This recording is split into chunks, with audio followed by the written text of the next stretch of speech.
Allah'a salamı olsun hər birinizin üzərinə. Allah bu hər günü hər birimiz üçün xeyir, bərəkətli etsin. Hər birimizin ibadətini qəbul etsin. Bizi hər gün özünə daha da yaxınlaşdırsın və bizi təqva ilə şərəfləndirsin. Bu gün dostlar, Ramazan ayının 18-ci günündəyik və bu o deməkdir ki, biz 18-ci cüzü ələ alırıq. Qurani-Kərimdə 18-ci cüzü oxuyuruq. Və 18-ci cüzdə hansı surələr var? Onu ələ alsaq, görürük ki, Möminlər və Nur surəsi yerləşir 18-ci cüzdə. Hansı ki, Qurani-Kərimdə maraqlı olan surələrdən biridir. Niyə maraqlıdır? Çünki içində gündəlik həyatımızda tətbiq edəcəyimiz önəmli bəndlər var, önəmli məsələlər var ki, bizim onları oxuyub daim bir yadımızda saxlayıb həyatımızda tətbiq etməmiz gərəkir. Çünki önəmlidir. Başlayırıq Möminlər surəsindən. Möminlərin bilməli olduğu hikmətlər görək nə var? Nə nazil edib əziz Allah bizə? Ki, Quran Ramazan ayında nazil olduğuna görə, Ramazan da Quran ayı olduğuna görə biz görək ki, baxaq ki, Möminlər surəsində nə istəyib əziz Allah bizdən. Möminlər surəsi 23-cü surədir. Məkkədə nazil olan surələrdən biridir, dostlar. Qısa məzmunu budur ki, burada əziz Allah bizə, biz möminlərə bəzi xüsusiyyətləri sadalayır ki, bunlar olmalıdır sizlər və bunlar olduqda siz möminsiniz. Yəni bir insan öz imanının, öz möminliyinin səviyyəsini ölçmək istəyirsə, elə Nur surəsini açıb 1-dən 10-cu ayəyə qədər oxusa başa düşəcək ki, bu mömindir yoxsa yox. Yəni müəyyən şərtləri verir əziz Allah ki, bunların möminlərdə olması şərtdir, istəniləndir. Daha sonra yaradılış mərhələlərini verir əziz Allah bu surədə. İnsanın torpaqdan, nütfədən əmələ gəlməsi, yəni mərhələlərini xatırladaraq insanı təfəkkürə səsləyir. Daha sonra Nuh peyğəmbərin qövmü haqqında hekayəni nazil edir.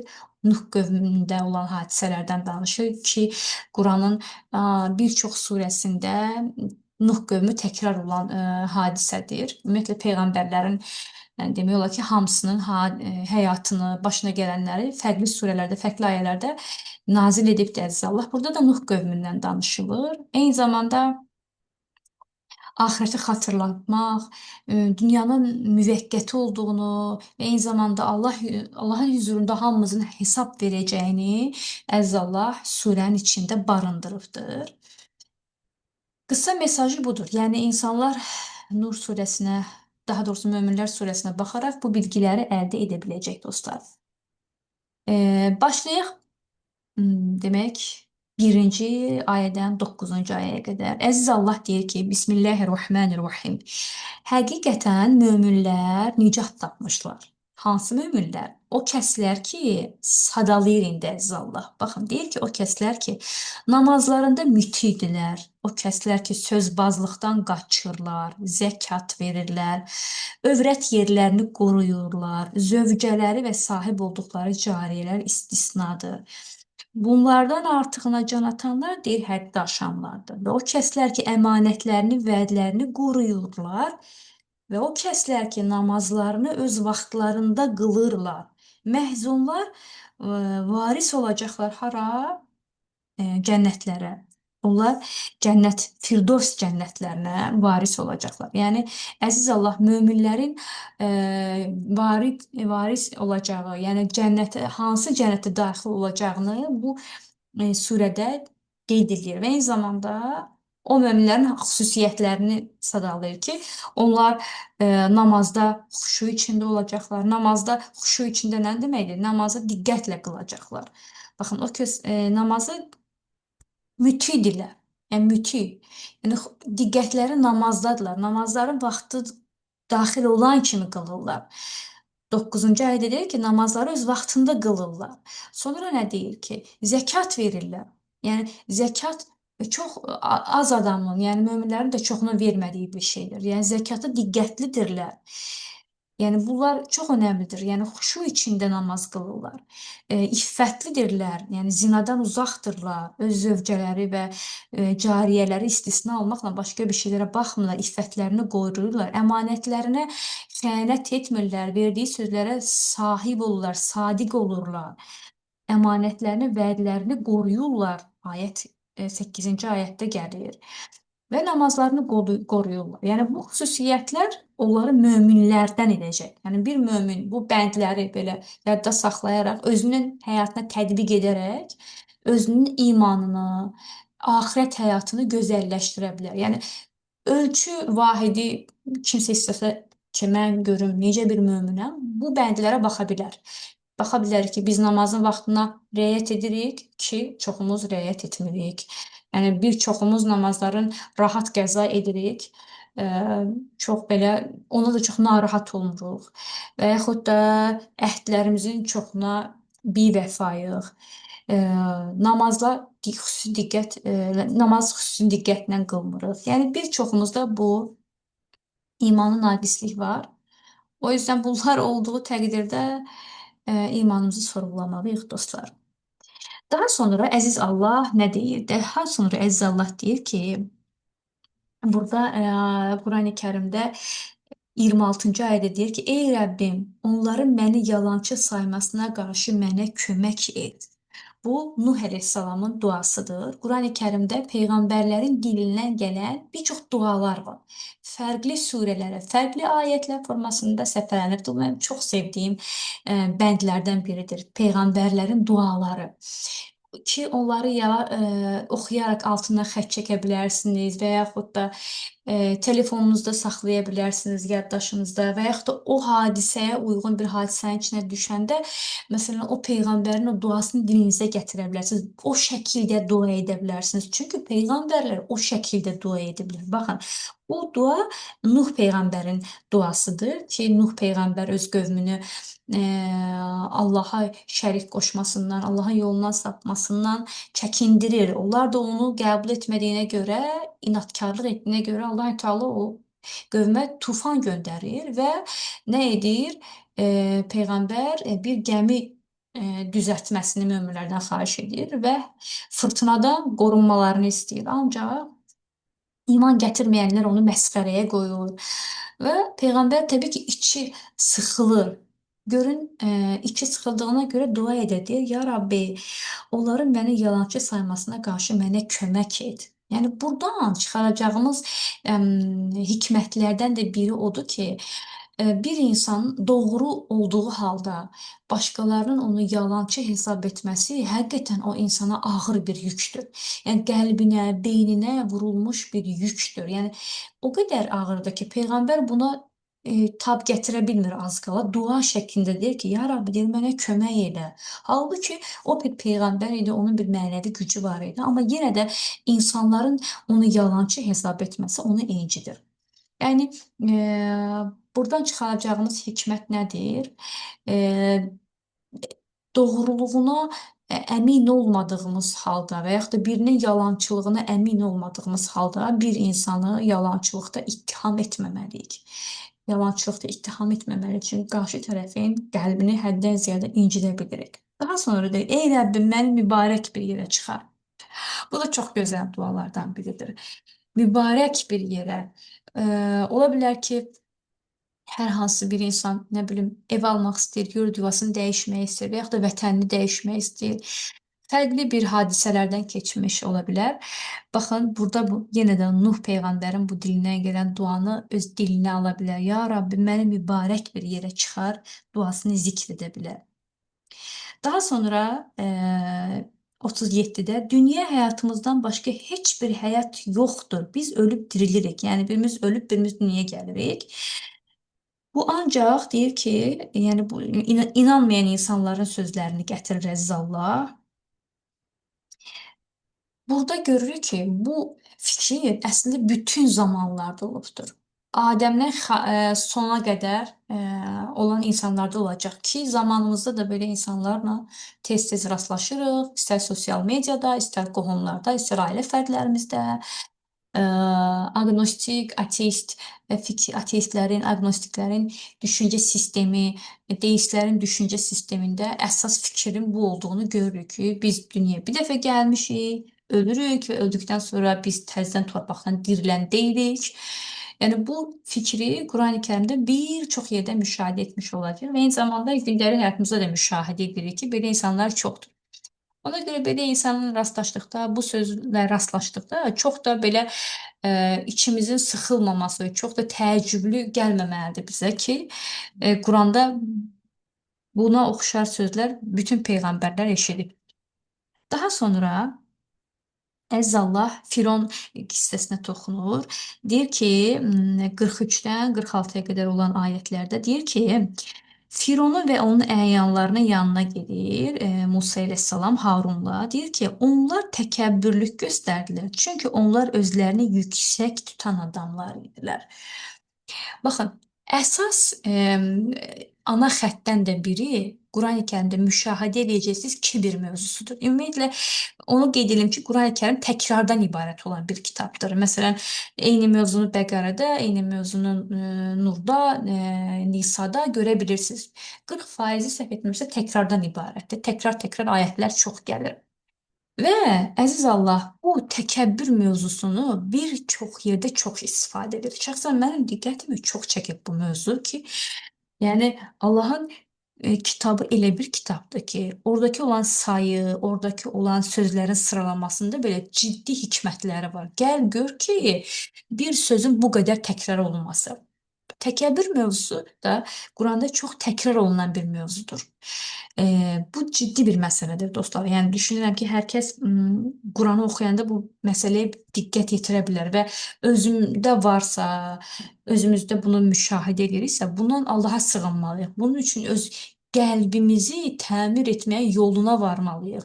Bunun üçün Allaha sığınmalıyıq ki, bizi düzəltsin. Çünki bu elə bir belə xəstəlikdir ki, insan bütün qəlbini, beynini kaplayıb insanı haqdan uzaqlaşdıra bilir ki, burada da Firon məhz bu xəstəliyə tutulub, təkəbbürlü insanlar olur. Niyə deyir? Onlar özlərini yüksək tutan adamlar idilər. Təkəbbürə səbəb olan detallardan da biri insanın yüksəkdəki olan bir məqamıdır. Bu ola bilər var-dövlət, bu ola bilər fiziki görünüşümüz, bu ola bilər nitqimiz, bu ola bilər ki, statusumuz, evimiz, fərqli, nə bilim, iş yerimiz, təhsilimiz.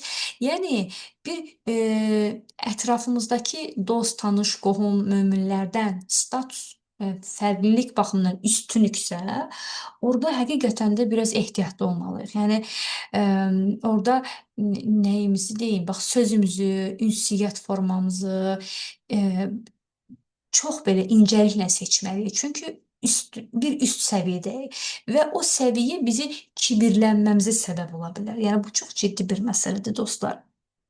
Sonra əziz Allah deyir ki, həqiqətən bu vahid bir din olaraq sizin dininizdir. Mən də sizin Rəbbinizəm, elə isə məndən qorxun. Lakin deyir ümmətlər özlərinin dinini aralarında parçalayıb firqələrə bölündülər. Hər firqə də özündə olana sevinir. Baxın, bugün bunu İslam dinində də müşahidə eləmək olar. Söhbət indi 52-53-cü ayətdən gedir. Möminlər surəsindən. Yəni bugün ən sondakı din, İslam dinində də bunu müşahidə eləmək olur. Bunu xristianlarda da, yahudilikdə də və digər dinlərdə də rahat görmək olur ki, onların da içində çoxlu parçalanmalar var. Və diqqətimi bilirsiniz nə çəkdi burada? Deyir ki, hər firqə özündə olanı sevinir. Yəni bu məzhəblərə baxanda aydın görünür. Hər məzhəb özündə olanı haqq bilir, özündə olanından sevinir və digər məzhəbə, digər tərəfdəki olan insana rahat dil uzada bilirik. Sonra əziz Allah deyir ki, Rəbbinə qayıdacaqlar deyə yerinə yetirməli olduqlarını qəlbləri qorxa-qorxa yerinə yetirənlər, sonra məhz onlar yaxşı iş görməyə tələsənlər, bu işlə öndə gedənlərdir. Biz hər kəsi yalnız qüvvəsi çatdığı qədər yükləyərik. 60-da Rəbbinə qayıdacaqlar deyə yerinə yetirməli olduqları qəlbləri qorxa-qorxa yerinə yetirənlər deyir. Yəni burada yenə də baxın görürsüz qəlb məsələsi ələ alınıbdır. Ümumiyyətlə qəlb məsələsi də bayaq dediyim bu təkrar mövzulardan biridir. Çox ələ alınıb qəlb məsələsi. Düzdür, ağıl məsələsi də ələ çox alınıbdır. Ağıl da təkrar-təkrar heç düşünməzlərmi, heç baxmazlarmı, heç idrak etməzlərmi kimi ayətlər çox gəlir. Ancaq qəlb məsələsi də diqqət yetirmişəm, daha dərin, daha belə ağlın çatmadığı mövzularda əziz Allah qəlb məsələsini ələ alır dostlar. Burada da deyir ki, Rəbbinə qayıdacaqlar deyə yerinə yetirməli olduqlarını qəlbləri qorxa-qorxa yerinə yetirərlər. Məhz onlar da yaxşı işlər görməyə tələsər və bu işlərdə öndə gedərlər.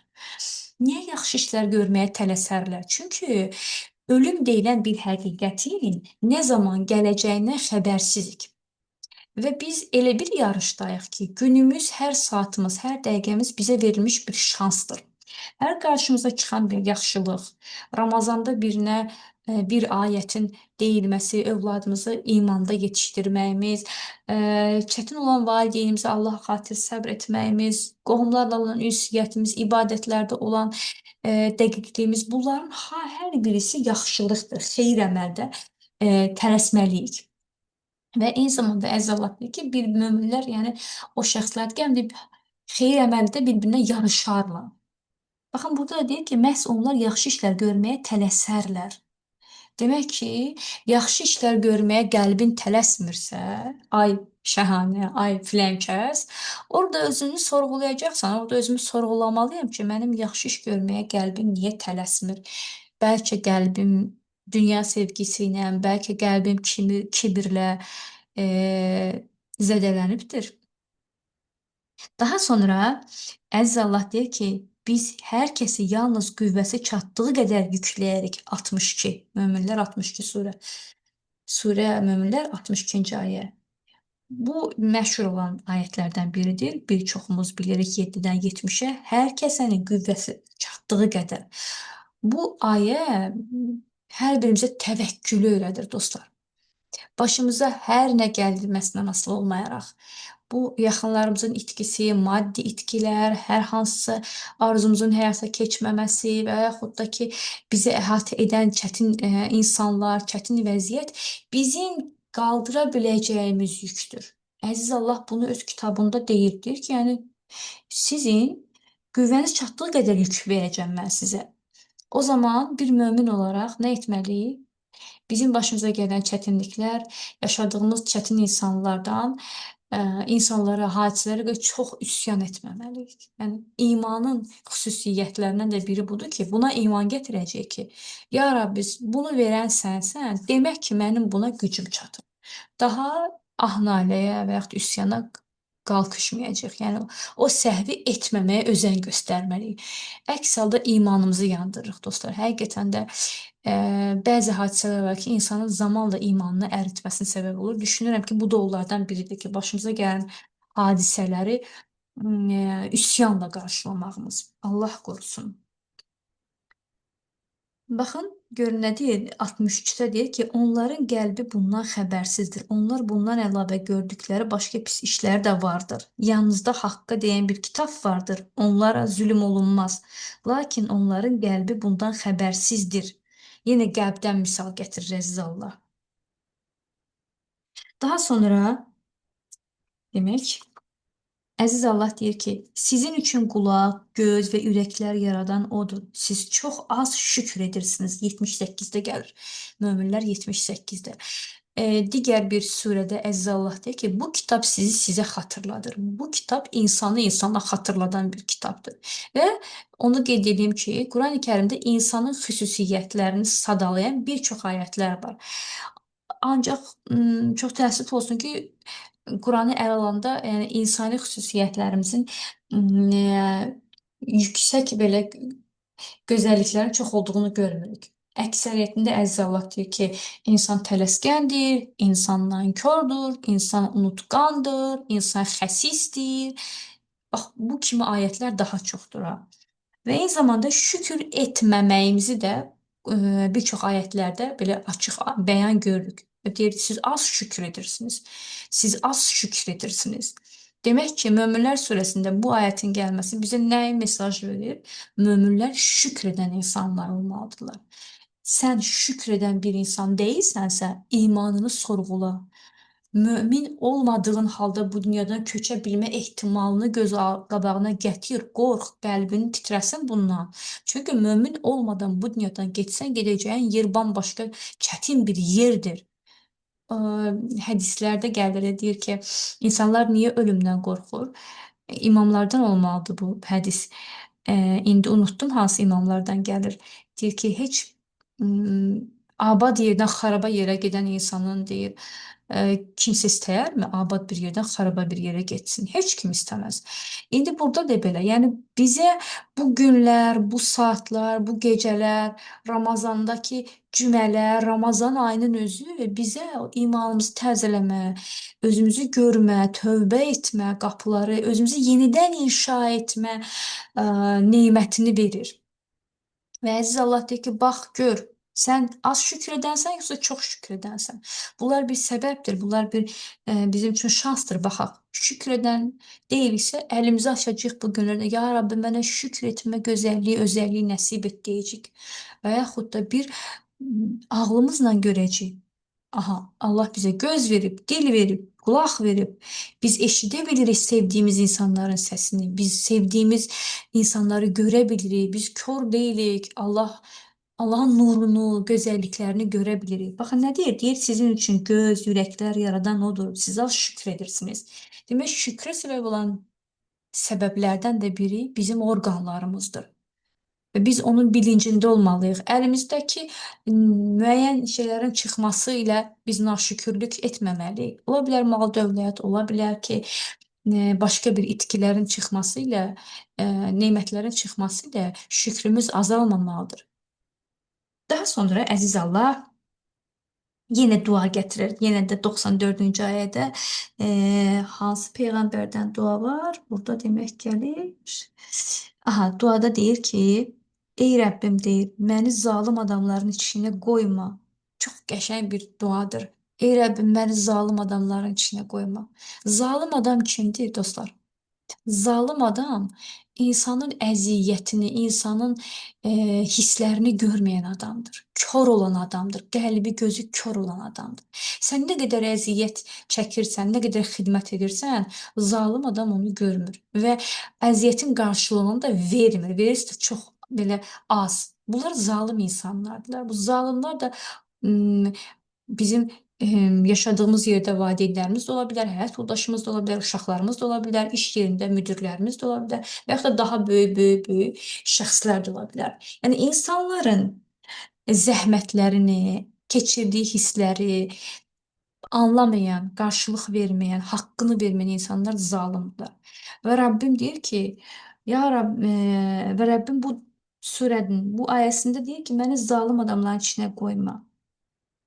Sonra, yəni nə qədər önəmlidir də, yəni bu məsələ insan necə incidə bilər ki, bir peyğəmbərin dilindən dua şəklində gəlsin. Daha sonra 96-da Əziz Allah deyir ki, sən pisliyi yaxşılıqla dəf et. Baxın, deyir, sən pisliyi yaxşılıqla dəf et. Bəzi hikmətli fikirlər var ki, biz onu el arasında bir çoxumuz bilirik və onu atalar sözü bilirik və yaxud da bir el sözü bilirik də. Amma baxanda, Quranı əl alanda görürük ki, bu ayəymiş ki, və yaxud da ola bilər ki, onu bir hədis bilirik. Amma görürük ayəymiş. Bu da onlardan biridir ki, məşhur olan fikirlərdən biridir. Əziz Allah onu ayət formasında gətirir. Deyir ki, sən pisliyi yaxşılıqla dəf et. Möminlərin keyfiyyətlərindən də biri məhz budur. Sənə pislik olduqda, sən ona yaxşılıqla cavab verməyi bacarmalısan. Düzdür, bəzi yerlərdə qana qan, dişə diş deyə, yəni intiqam ayətləri var. Amma təbii ki, yəni hər yerdə intiqam almayacaq ki. E, bəzən bəzən yox, çox zaman bizə qarşı olan ədalətsizlik ola bilər və yaxud da nankorluğun qarşısına çox zaman xeyirlə, gözəlliklə cavab verəndə onun da imanına, onun da qayıtmasına vəsilə ola bilir. Həmin o bizim o göstərdiyimiz səbir, həmin o bizim göstərdiyimiz yaxşılıq. Sonra deyir 97-də Ey Rəbbim, şeytanların vəsvəsələrindən sənə sığınıram. Onların mənə yaxınlaşmalarında sənə sığınıram, ey Rəbbim. Gör necə önəmli bir məsələdir, yəni dua şəklindədir. Sənə sığınıram şeytanın vəsvəsəsindən. Nə cür edir vəsvəsəni? Fərqli surədə, fərqli ayədə deyir. Mən deyir onun önündən, arxasından, sağından, solundan vəsvəsə edəcəm. Və deyir onların bir çoxunu sənin yolunda olduğunu görməyəcəksən. Şeytanla Allahın dialoqlarından keçir bu cümlə. Və onların deyir bir çoxunu sənin yolunda sənin yolunda olmadığını görəcəksən. Əziz Allah sizə deyir ki, yalnız təqvalılar deyir, xalis qullarıma sən heç nə eləyə bilməyəcəksən.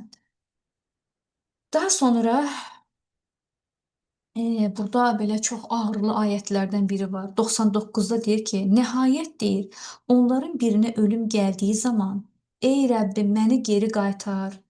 Bəlkə tərk etdiyim yaxşı əməlləri indi edim. Sonra ona cavab verirlər ki, xeyr, onun bu dedikləri ancaq boş bir sözdür. Onların arxasında diriləcəklərin günə qədər bərzix vardır. Sonra deyir ki, o da onların üzünə yandıracaq və onlar orada qıc olmuş vəziyyətdə qalacaqlar.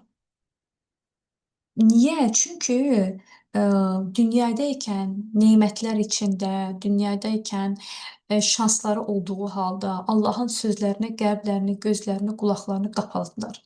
Və imanı məsxərə edənlər, Allahın yolunda olan insanlara pis baxan insanların Qurani-Kərimdə cəhənnəmdə peşman olduqlarını, öldükdə ciddi peşmançılıq çəkdiklərini və həmin anda Allaha yalvarıb dua edəcəklərini ki, ya Rabbi bizi yenidən dünyaya qaytar və söz verir ki, orada biz sənin deyir xatırlatdıqlarına əməl edəcəyik, peyğəmbərin dediklərinə əməl edəcəyik, tək ki biz yenidən dünyaya qayıdaq. Və bir çox surədə bunu görürük ki, əziz Allah onlara deyəcək ki, bizlərə deyəcək ki, ümid edək ki, biz onlardan olmayaq.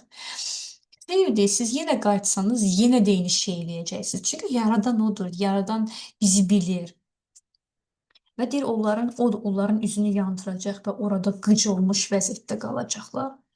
Və qıc olmuş vəziyyət, yəni yandırmaqdır və insanın yanıb heç olmaması yoxdur orada. İnsan yanacaq, yenidən bərpa olacaq. Yanacaq, yenidən bərpa olacaq. Yəni o proses sonsuza qədər davam eləyəcək. Bəzi insanlar deyir ki, insan nə qədər yanıb qurtaracaq ki? Yəni onun materialı orada nə olacaq ki? O boyda odunu yandırıb məhv olmayacaq. Olacaq, amma təzədən inşa olacaq. Təzədən. Ayət var deyir. Onların dəriləri soğan qabığı kimi soyular. Təzədən yenə dəriləri əmələ gələr. Yəni əzabı hiss etsinlər deyə. Subhanallah.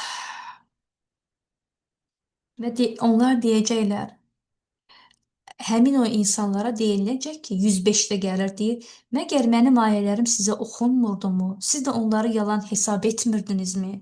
Onlar deyə deyəcəklər, ey Rəbbimiz, bədbəxtliyimiz bizə üstün gəldi və bizi doğru yoldan azan bir cəmaət olduq. Sonra deyilir ki, 110-da siz onları məsxərəyə qoydunuz, sonra da məsxərə məni yada salmağı belə sizə unutturdu. Siz onlara gülürdünüz. Hansı insanlara gülürdünüz? Allahın iman gətirən insanlarına gülürdünüz. Yəni bunlardan söhbət gedir. Baxın, yəni oradakı dialoqa baxın. Allah Teala deyir ki, siz onları məsxərəyə qoydunuz. Hansı insanlara? Allaha iman gətirənlərə gülürdünüz. Niyə? Onların bədbəxtlikləri onlara qalib gəldi. Öz dilləri ilə deyirlər ki, ey Rəbbimiz, bədbəxtliyimiz bizə üstün gəldi. Biz doğru yoldan azan bir cəmaət olduq. Demək ki, doğru yoldan azmaq bədbəxtliyin bir nişanəsidir. Doğru yol nədir? Allahın qoyduğu şəriət var.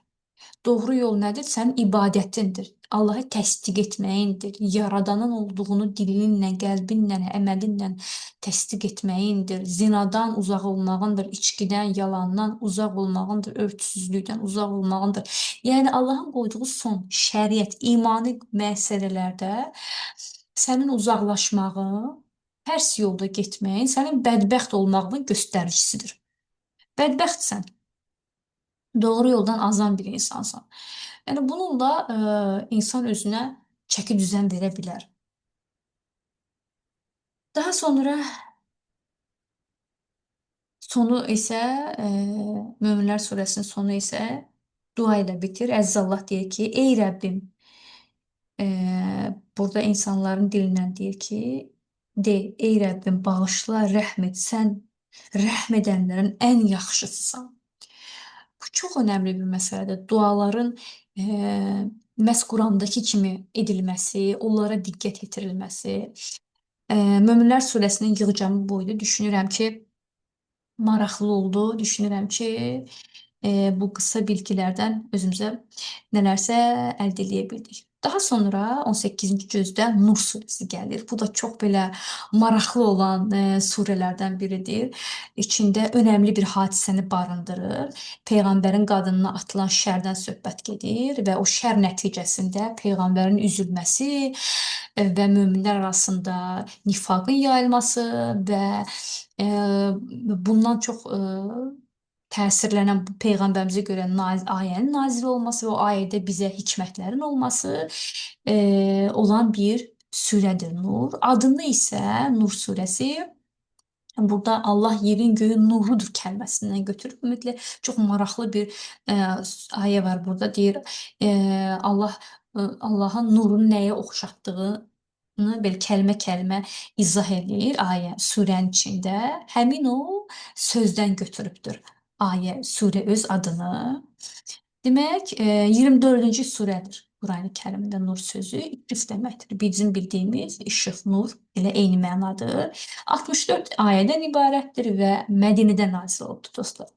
Ümumi kontekstdə belə yanaşsaq, surə əsas mövzu olaraq ələ alıb iffət və əxlaqı, insanın gözü ilə, hətta gözü ilə belə iffətsizlik etməməsi, əxlaqlı olması, zina kimi böyük bir çirkin bir əməlin günah adlandırır, cəmiyyətin iffətli qalmasına bizi təşviq edir ki, cəmiyyət iffətli qalsın.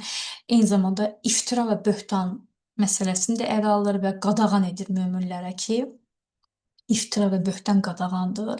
Hicab ayəsi məşhur qadınlar üçün nazil olan Hicab ayəsi məhz Nur surəsindədir. Eyni zamanda evlərə daxil olma ədəbimiz, icazə alma mədəniyyətimiz, yəni bu kimi mövzuları ələ alan çox belə gözəl ayətləri, fikirləri içində olan bir surəmizdir Nur surəsi. Əsas hadisə isə burada keçir Xanım Ayşə haqqında məsələ olur. Xanım Ayşə demək karvandan geri qalır və öz boyunbağını yoxsa bilərziyini səhv etmirəmsə itirir və kərvandan geri qalır və kərvanda olanlar da onun kəcavədə olduğunu elə bilirlər və kərvan gedir və xanım Ayşə çata bilmir. Elə olur ki, onu başqa bir səhabə aparır kərvana, çatdırır kərvana. O da bir kişi olur və onu kənardan görən insanlar, möminlər, dırnaqarası möminlər başlayırlar şaya yaymağa ki, xanım Ayşəni zinada ittiham edirlər. Ciddi bir şər atırlar xanım Ayşəyə və həmin məsələ də surə formasında, ayə formasında nazil olur dostlar. Əziz Allah deyir ki, və xanım Ayşənin günahsız olduğunu təsdiq edir. Əziz Allah deyir ki, Ayşə barəsində yalan xəbər gətirənlər özündən olan bir dəstədir. Onu özünüz üçün pis bir şey hesab etməyin. Əksinə bu sizin üçün xeyirlidir. O dəstədən olan hər şəxsin qazandığı günahın cəzası vardır. İçlərindən günahın böyüklüyünü öz üstünə götürəni isə böyük bir əzab gözləyir. Sonra deyir ki, əgər Allahın dünyada və axirətdə sizi lütfü və mərhəməti olmasaydı, dedikodunuza görə sizə böyük bir əzab verərdi. Möminlər barəsində iyrənc şayələrin yayılmasını istəyənlər üçün dünya və axirətdə acılı, ağrılı bir əzab vardır. Allah bilir, siz isə bilmirsiniz, deyir. Sonra isə deyir ki, siz deyir bunu dilinizə gətirir, bilmədiyiniz sözü danışır və onu əhəmiyyətsiz bir şey hesab edirsiniz. Halbuki Allah yanında çox böyük bir günahdır. Dedikodudan söhbət gedir burada. Nə üçün deyir siz onu eşitdiyiniz zaman bizə bunu danışmaq yaraşmaz. Ey Allah, sən pak və müqəddəssən. Bu çox böyük bir böhtandır demədiniz. Hə? Əgər möminsizsə, bilin ki, Allah sizi bir daha buna bənzər şeyləri təkrarən etməməyinizi nəsihət edir. Baxın, ayət bizə deyir ki, e, əgər bir qadın haqqında ki, başqa bir ayətdə də gəlir ki, qadınlara murdar deyir əməldən xəbəri olmayan, murdar əməldən xəbəri olmayan ismətli mömin qadınları zinada günahlandıranlar dünyada və axirətdə lənətə düçar olarlar. Bu çox önəmli bir ayədir dostlar. Cəmiyyətin bəlasıdır, qadınların bəlasıdır. Qadına şər atmağı Allah Teala lənətləyir, lənətə düçar olacaqsınız. Və eyni zamanda e, 14-dən 20-yə qədər olan ayətlərdə isə Allah Teala bizi tərbiyələndirir, ədəbləndirir ki, baxın, sizə bir qadın haqqında artıq əski söz deyiləndə siz onu yaymayın. Siz gözünüzlə görməmisiniz, bir dəliliniz yoxdursa, siz nə üçün onu deyir inkar etmədiniz?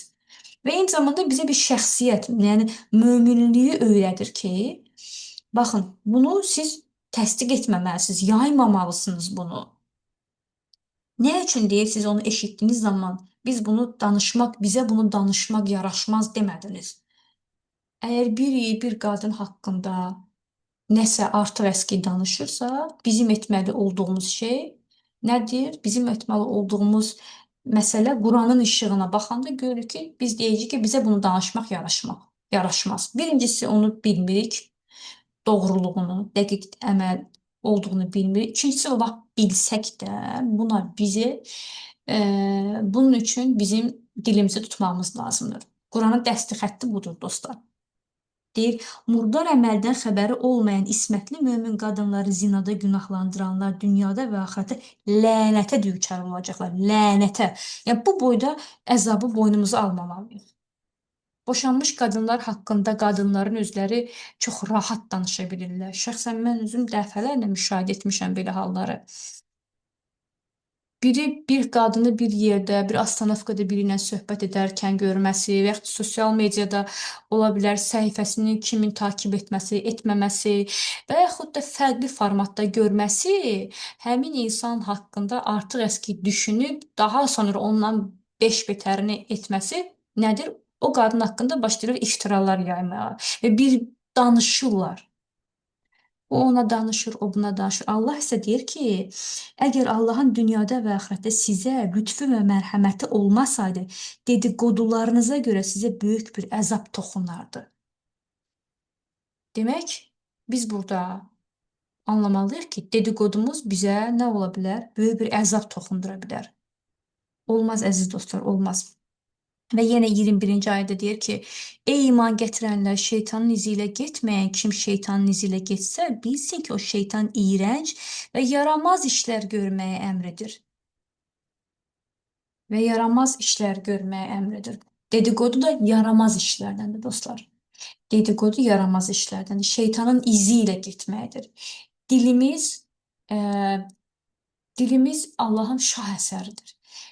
Ya onunla biz həyatımızı abad edərik, ya da axirətimizi bərbad edərik. Dilimizi tutmaq da beynimizlə qəlbimizin işidir, dostlar. Bunların ikisi həmrəy olub o dilimizi tutmağı bacarmalıdır. Beynimizin də, qəlbimizi də doldurmağımız, itiləməyimiz, onu imanlı belə sabit qədəm saxlamağımızın yolu Qurana baxmaqdır çox. Quranı çox oxumaqdır. Quranın digər surəsində nə deyir? Sübh çağı Quran oxu.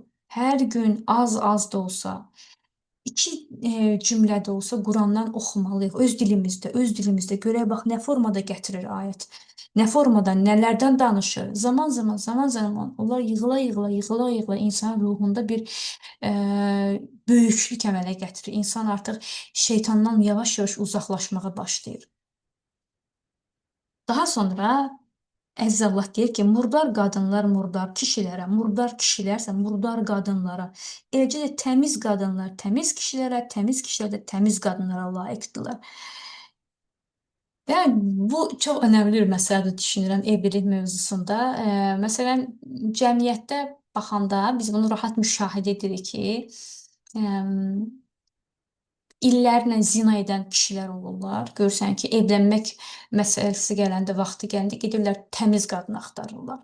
Amma arxa baxanda, o kişinin arxadakı illərinə baxanda görürsən ki, bir çox əxlaqsız qadınla əxlaqsız hərəkətlər olublar. Təmiz deyillər. Yəni keçmişləri murdardır. Yəni Əziz Allah deyir ki, ayağına görə yorğanını uzat. Sən murdarsınsa, sənə də elə murdar layiqdir. Hani insan bunda özünə bir hesab götürməlidir və evləndiyi zaman da düşünürəm ki, insan keçmişinə baxmalıdır. Eyni zamanda qadınlar da, bax, qadınlar, təmiz qadınlar təmiz kişilərə də layiqdirlər.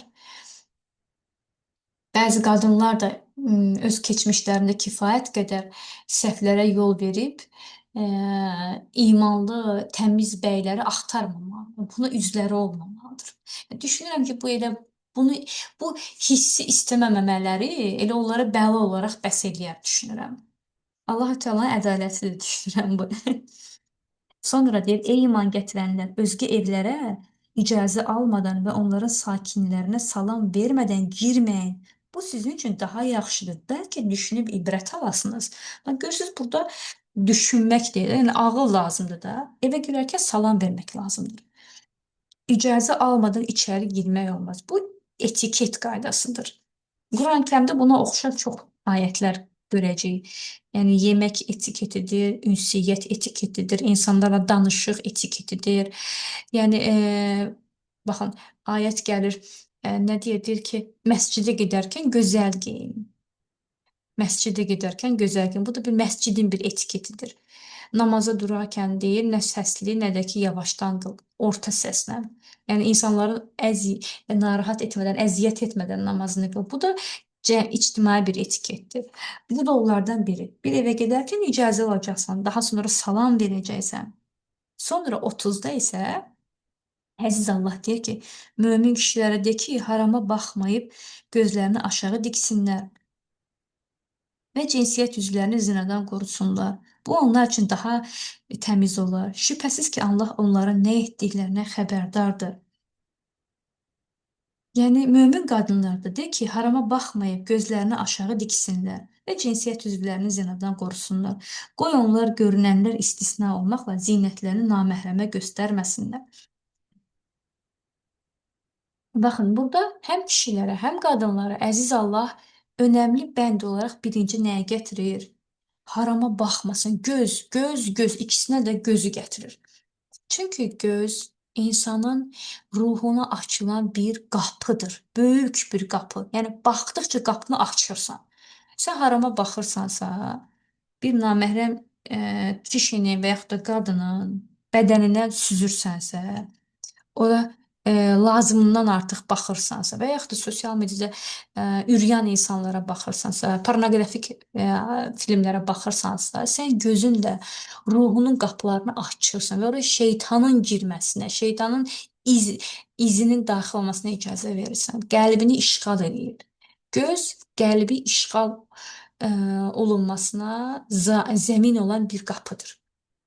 Şəhərin necə ki, qapılarının uğrunda əsrlərlə insanlar döyüşüblər, qurbanlar veriblər ki, şəhəri qalalarını qorusunlar. Göz qəlbin qalasıdır. Gözünü dikəcəksən aşağı. Yəni hər şeyə çox baxmayacaqsan. Yəni gözünü idarə edə bilmirsənsə, ey qadın, ey kişi, bil ki, qəlbini və ağlını da idarə edə bilməyəcəksən. Həyatını da idarə edə bilməyəcəksən. Dilini də, imanını da, şeytanı da idarə edə bilməyəcəksən. Daha doğrusu şeytanın səni idarə etməsinə icazə verəcəksən. Yəni o qədər önəmlidir göz. Və Allah deyir ki, gözünü dik yerə və zinadan da uzaq ol. Yəni çünki onu etməsən zinaya yaxınlaşacaqsan. Gözünə icazə verdikcə onu bilsinlər zinaya yaxınlaşacaqsan. Daha sonra 32-ci ayədə Əziz Allah deyir ki, aranızda subay kişiləri və ərsiz qadınları, əməli salih kölə və kənizləri evləndirin. Əgər onlar kasıblardırlarsa, Allahın lütfu ilə onlara varlı edər.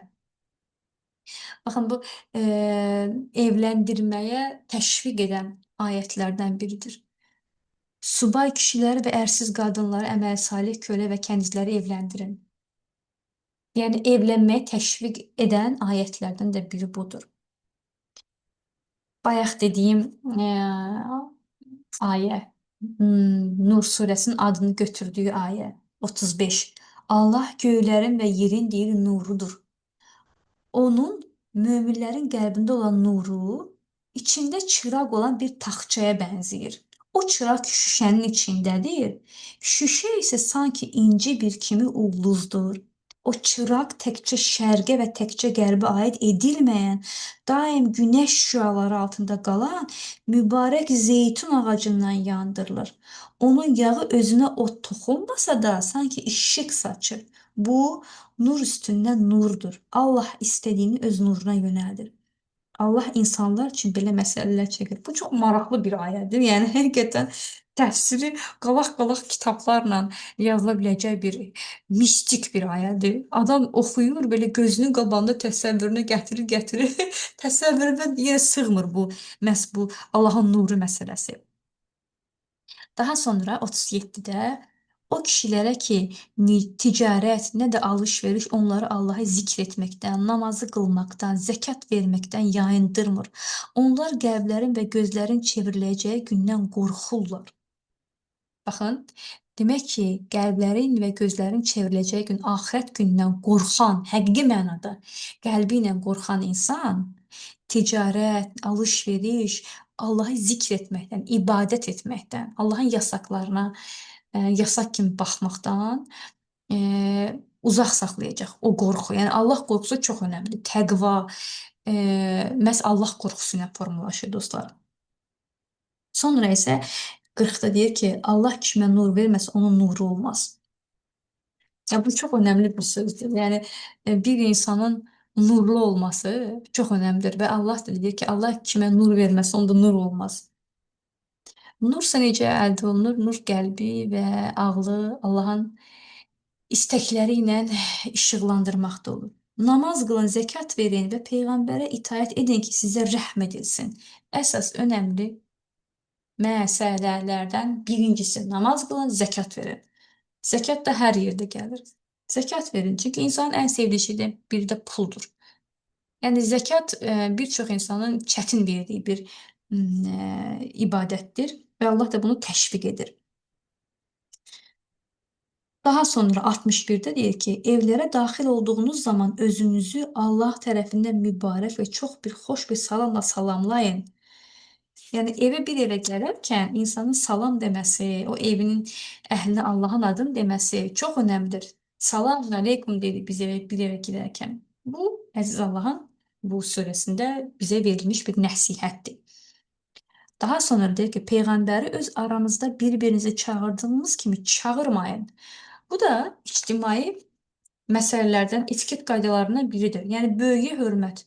Yəni status baxımından səndən yuxarı olan birisinə əziz Allah deyir ki, sən öz həmyaşıdın, öz statusunda olan birisi kimi davrana bilməzsən. Bax, Peyğəmbər deyir, öz aranızda bir-birinizi çağırdığınız kimi çağırmayın. Demək ki, Nur surəsi mənə deyir ki, səndən izzət, üstünlük, yaş, iman və yaxud da digər cəhətdən üstün olan bir insan daha ləyaqətli, daha belə gözəl belə salamlayacaqsan. Öz həmyaşıdın kimi davranmayacaqsan. Bu da istəklərdən biridir. Yəni önəmli məsələlərdən də biri düşünürəm dostlar. Belə düşünürəm ki, Nur surəsinin bu özəllikləri, gözəllikləri həyatımıza tətbiq edə biləcəyimiz bir detallardır. Çox da çətin bir şey yoxdur. Allah qəlbimizi nurla doldursun, bizi möminlərdən etsin dostlar. Dinlədiyiniz üçün təşəkkür edirəm hər birinizə.